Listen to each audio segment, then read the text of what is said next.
They called me just a housewife, but now I make more in a month than my cheating husband did in a year. If you've ever felt invisible in your own home, stay with me. You might see a piece of yourself in my story. My name is Hannah Whitaker. I'm 34 years old, and for the past 10 years, I've been what most people call a stay-at-home. But before I had kids, I was a marketing major with big dreams. I met Jason in college. He was smart, charming, ambitious.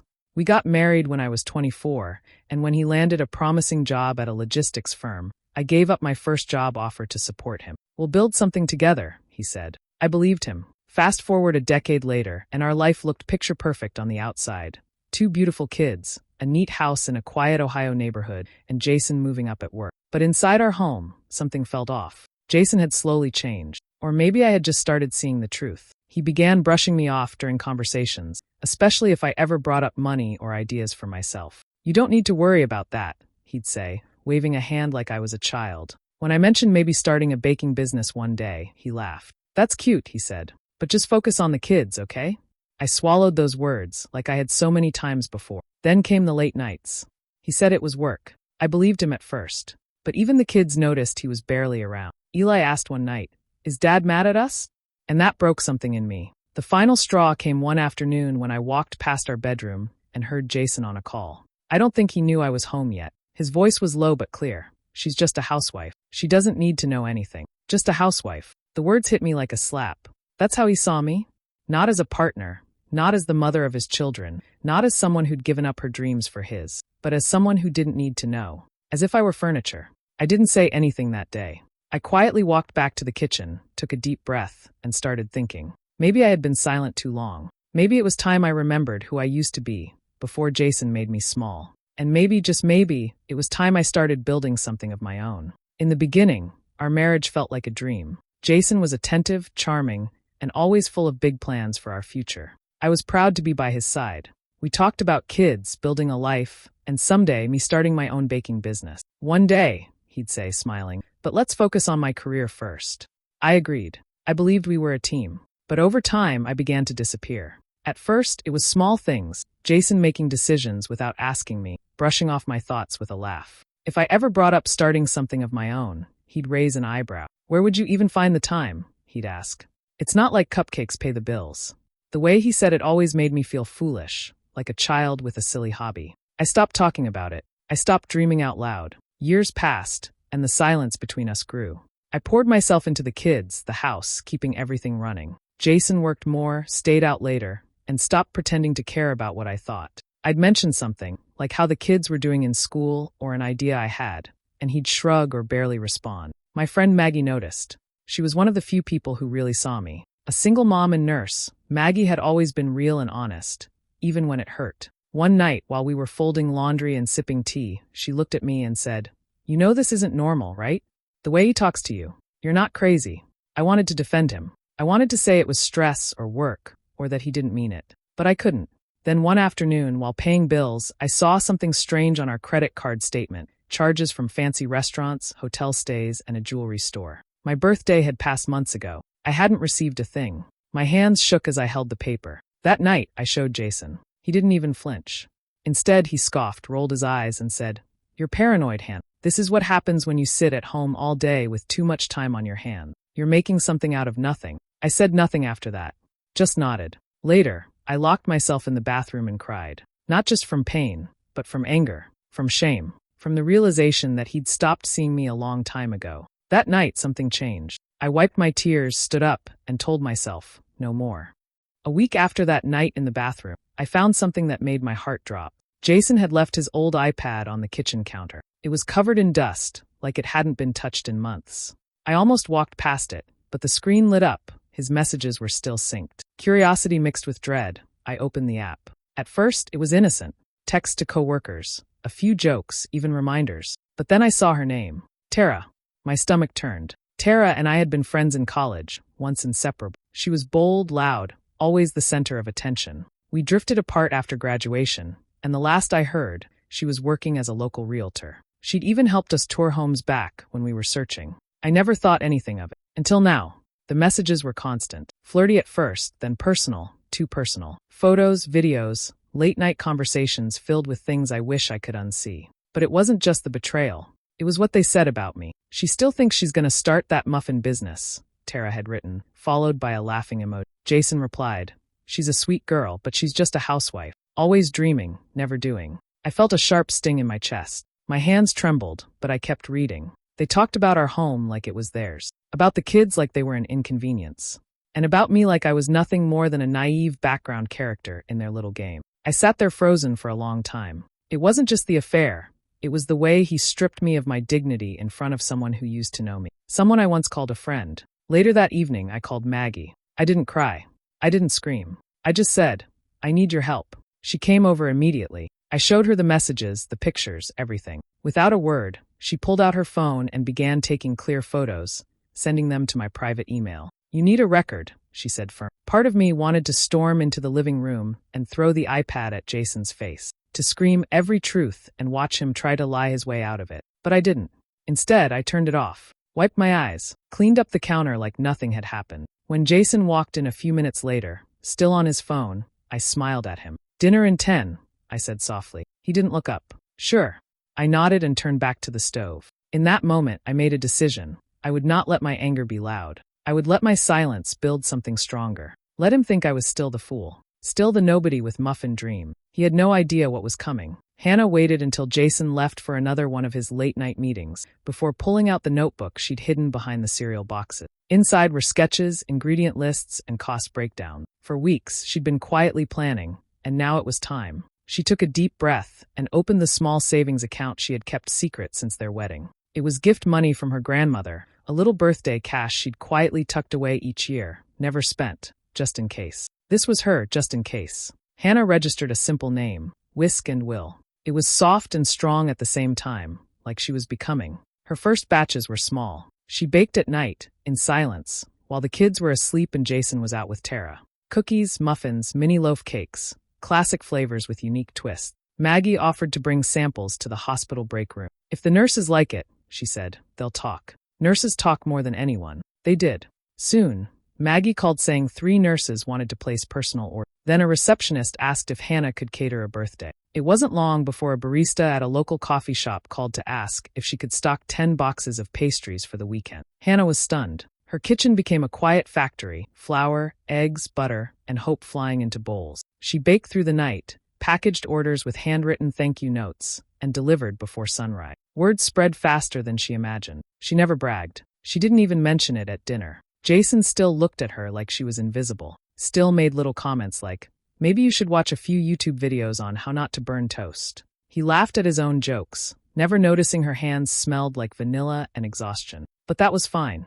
Let him laugh. Let him believe she was clueless, harmless, and dull. Because each week, Hannah's orders doubled. She reinvested everything, bought better packaging, a stand mixer, new trays. She started taking photos for a simple Instagram page. Nothing flashy. Just her bakes on the windowsill with morning light. The name Whisk and Will began popping up in online mom groups, then on Facebook posts. Does anyone know who makes these muffins? They're amazing. Try the lemon cookies, life-changing. Jason stayed blind to it all, and Hannah stayed quiet. But behind that silence was a storm. And soon it wouldn't be just muffins she was known for. It would be the way she rose, steady and sweet, while everyone underestimated her. It was nearly 2 a.m. when Hannah heard the front door open and close quietly. Jason didn't even bother to make up an excuse this time. He just mumbled something about a work emergency and went straight upstairs. Hannah sat at the kitchen table in silence, a cup of cold tea untouched in her hand. She already knew where he had been. The lipstick smudge on his collar, and the perfume that wasn't hers told the truth Jason wouldn't say out loud. The next morning, Sophie pushed her cereal bowl away and looked up with wide, confused eyes. Mommy, does Daddy not like us anymore? Hannah's heart twisted. Of course he loves you, baby, she said gently, brushing a hand through Sophie's hair. Sometimes grown-ups just get really busy. But Hannah could see the questions in Eli's eyes too. He was older, more aware. He didn't say much, but his silence said enough. Later that week, Jason's company was throwing a fancy party at a country club. Spouses were invited. Hannah used to love events like that, getting dressed up, pretending their life was perfect for a few hours. But now, the idea of standing beside him like everything was fine made her feel sick. So she lied. Migraine, she said, holding her forehead. You should go without me. Jason barely looked up from his phone. Fine, he muttered. Don't say I didn't invite you. That night, Hannah didn't rest. She slipped on her apron and turned on the oven. The kitchen became her escape, her battlefield. The smell of cinnamon and chocolate filled the house while her hands moved fast, steady, focused. She didn't need music. The hum of her mixer and the quiet strength in her chest were in. The next morning, Maggie called, nearly breathless. "You are not going to believe this," she said. "A wedding planner just asked me who made the cookies I brought to work. She wants to place a huge order for a 200-guest wedding next month." Hannah blinked, shocked. "Seriously?" "Dead serious. She said she's never tasted anything like your lemon lavender shortbread. You in?" Hannah smiled for the first time in days. "I'm in." Meanwhile, photos from the party flooded Facebook. One in particular stopped Hannah cold. There was Jason, drink in hand, laughing beside Tara, who was wearing a dress Hannah had worn on their 10th anniversary. She remembered picking it out, saving for it, loving how it made her feel. Now it clung to another woman like a cruel memory. But she didn't cry this time. She wiped her hands on her apron, packed another order into a box, and labeled it carefully. Whisk and Will, handmade with heart. Jason could have his fake smiles and stolen dresses. Hannah had something better. A dream rising in the oven. And it was almost ready to serve. Jason came home early for once, tossing his keys on the counter with a huff. He pulled a letter from the stack of mail and frowned. "Why is the bank sending something with your name on it?" asked, waving the envelope. Hannah glanced over from the sink, wiping her hands on a towel. "Oh, probably junk mail," she said casually, taking it from him before he could read more. What he didn't know was that Hannah had just crossed her first $30,000 month. Her small baking brand, Whisk and Will, had taken off so fast it made her head spin. She'd used a shell LLC to register her business, opened a shared commercial kitchen, and was now supplying to 3 wedding vendors and 5 local cafes. All while Jason kept calling her just a housewife. That Friday, dinner was quiet. The kids had already eaten and were upstairs watching a movie. Hannah served Jason his plate and sat down across from him. She waited until he had taken 2 bites. "I have something for you," she said, reaching under the table. She placed a manila envelope in front of him. He raised an eyebrow and opened it. Inside were divorce papers. He laughed at first, short and smug. "What is this? A joke?" "No," Hannah replied calmly. "It's real. You've been served." Jason slammed the table. "You're kidding me, right? After everything I've done for you? You wouldn't survive a day without me." Hannah stood and walked to the counter, picking up a second folder. She placed it beside his plate. "What's this?" he snapped. "Proof. Of everything," she said. "Your affair with Tara. The hotel charges. The gifts. Screenshots. And in case you're curious, these are my business statements." He flipped through them, his face reddening. "You think some cookie hobby makes you strong?" "No," Hannah said. "But building it behind your back while you were busy cheating? That makes me smart." He shoved the folder away. "I'm not leaving. I already changed the locks at my office," she replied. "And I've secured a rental house for me and the kids. We move in 2 days." Jason stared at her, stunned silent. "I let you laugh at me," she said. "Call me names. Dismiss my dreams. But now I'm done playing dumb." She turned to the stairs. "Enjoy your dinner. It's the last one I'll ever make for you." Jason didn't move. For once, he had nothing to say.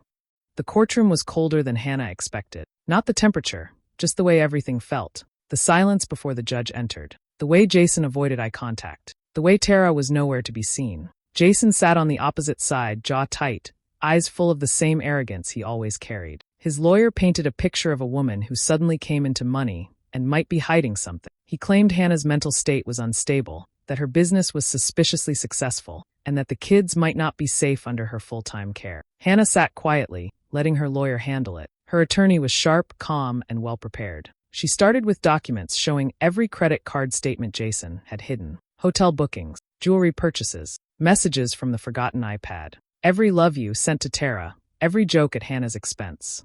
Then came the screenshots of Hannah's business.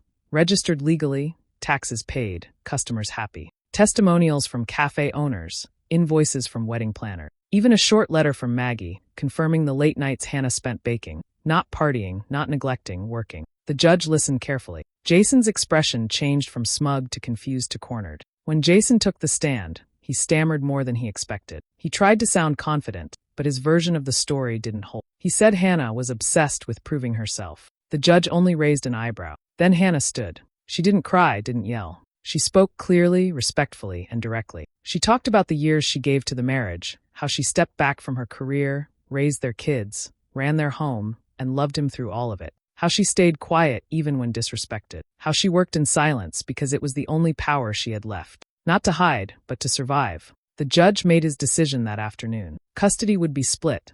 Weekends with Jason, weekdays with Hannah, but the children's primary residence would be with their mother. She would stay in the family home. Jason would pay a reduced support amount, reflecting Hannah's own income. Jason didn't look at her. His lawyer was already packing up, whispering fast. But the final blow came not from court, but from silence. As Hannah walked out of the courtroom, she heard from a mutual friend in the hallway that Tara had left. Moved cities. Said she wasn't signing up for a broke man with baggage. Hannah didn't smile. She didn't need to.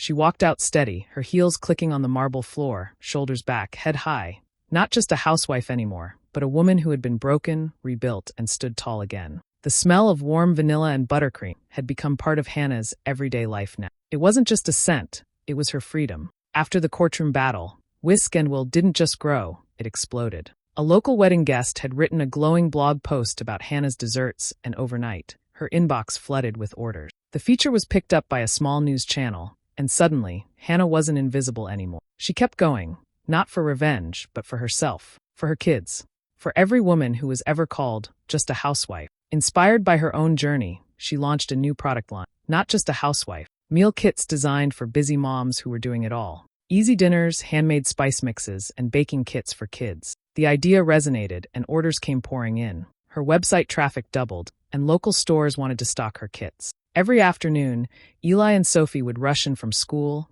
drop their backpacks, and head to the kitchen. Eli loved packaging the kits, carefully tying twine around each box. Sophie was all about decorating, sprinkles, stickers, and bright little bows. Hannah watched them with quiet pride. They weren't just helping, they were learning. That they were capable, that working together mattered, that their mom wasn't weak. At her first public pop-up event, Hannah set up her booth outside a community market. The banner fluttered gently in the summer breeze, and people lined up for samples. She was in her element, smiling, laughing, answering questions about her business. Then she saw him. Jason. He stood in line, looking uncertain, his hands in his pockets like he didn't quite know what to do with them. His eyes scanned the setup, her setup, and landed on her. "Hey," he said, when he reached the front of the line. Hannah looked up from the cake box she was sealing. "Hi. I heard the kids talk about this. Thought I'd see what it's all about." She nodded. "Hope you like what you see. I was wondering if maybe we could talk sometime." She gave a polite smile, but her tone was calm and firm. "This booth's for customers, Jason." He blinked, unsure how to respond. She handed a cupcake to the woman behind him and moved on without missing a beat. That moment wasn't loud. It wasn't dramatic, but it was hers. Because independence didn't always come with fireworks. Sometimes it just tasted like buttercream and self-respect.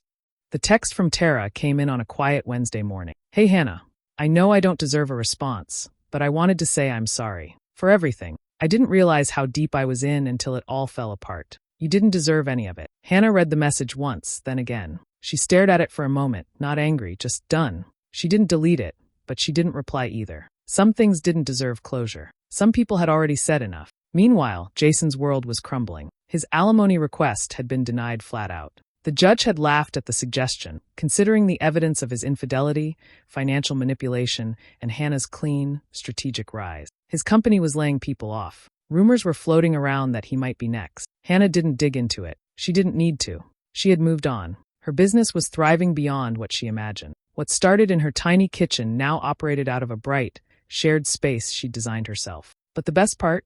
Her team.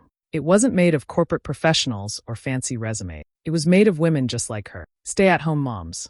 Mothers who once paused their careers or dreams for someone else's success. Women who were told they weren't enough. One was a brilliant designer who created her logo and packaging. Another handled local deliveries during school hours. One mom did social media scheduling during nap time. Every woman brought something to the table, and every one of them felt seen, valued, and paid well. Hannah didn't brag. She didn't throw her success in anyone's face. But she didn't hide it either. She wore her Whisk and Will apron proudly. She showed her kids what hard work looked like. She attended school bake sales not as just a mom, but as the woman who built a business from scratch.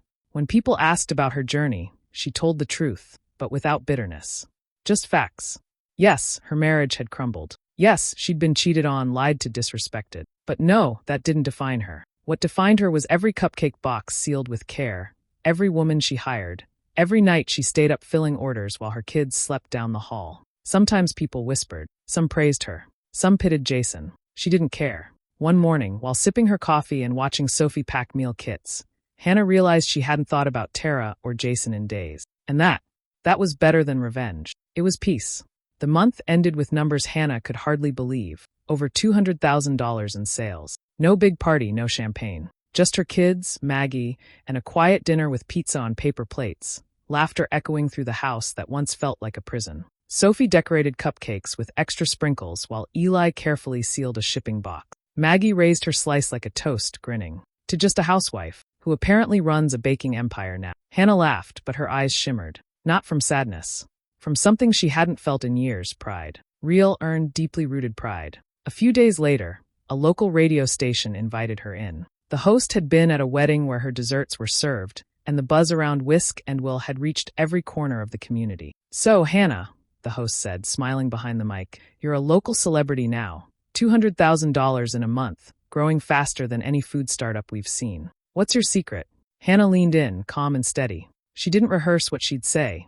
It was already in her bones. "By remembering that nobody gets to decide your worth but you," she said. "Especially not someone who cheats with Tara from real estate." The producer behind the glass choked on his coffee, and the host cracked up laughing. Hannah just smiled. That was the truth. She had spent years shrinking herself, holding her tongue, shelving her dreams. All for someone who never saw her light. Now she built something with her own hands, in her own time, with her own rules. Not to prove a point, but because it was always inside her. Back at the bakery, the orders were stacked high. A dozen cakes for a charity gala. 300 mini pies for a tech conference.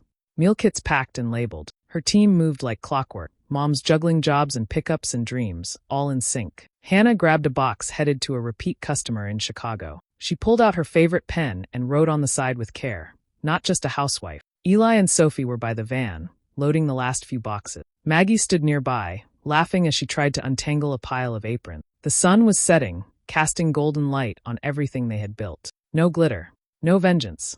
Just a woman who remembered who she was, and decided never to forget again. What about you? Do you believe Hannah made the right choice by walking away and rebuilding her life, or should she have given Jason another chance? Drop your thoughts in the comments. I'm really curious to hear your take. And if stories like this speak to you, don't forget to hit that subscribe button and turn on notifications so you never miss a new one.